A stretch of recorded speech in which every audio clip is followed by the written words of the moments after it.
Génikunga-thérapie, cette expression vous paraît peut-être étrange ou encore c'est la première fois que vous en entendez parler. Mais pour certains parents qui se sont déjà confrontés à des maladies considérées souvent comme spirituelles pour leurs enfants, ils pourront déjà avoir une idée sur cet ensemble de pratiques et méthodes de santé aujourd'hui contextualisées à travers cet ouvrage dénommé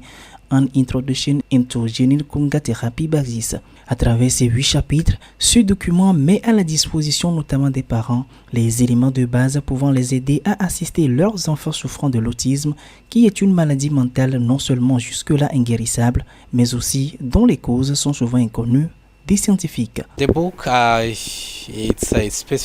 C'est un ouvrage que nous avons rédigé et qui est spécifique aux enfants qui souffrent de l'autisme. C'est pour aider ces enfants-là à pouvoir, un temps soit peu, vivre en communauté et dans de bonnes conditions, que ce soit que ces enfants, pour pouvoir ne serait-ce qu'aller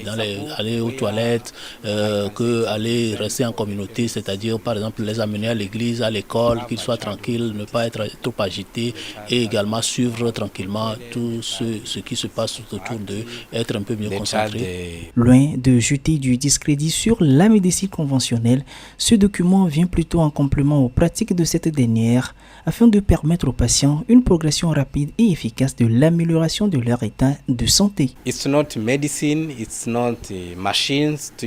n'est pas pour utiliser des médicaments ou des machines, mais c'est des techniques que nous mettons en pratique, des touches, des massages et autres que nous mettons en pratique à partir de le doigt, de la main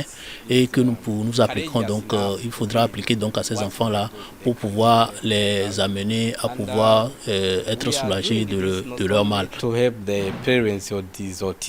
Rwandais d'origine, l'auteur qui était de passage à Lomé compte déjà plus de 20 ans d'expérience dans son domaine. Il est aujourd'hui à la tête d'un centre de prise en charge des patients venus de partout le monde dans son pays.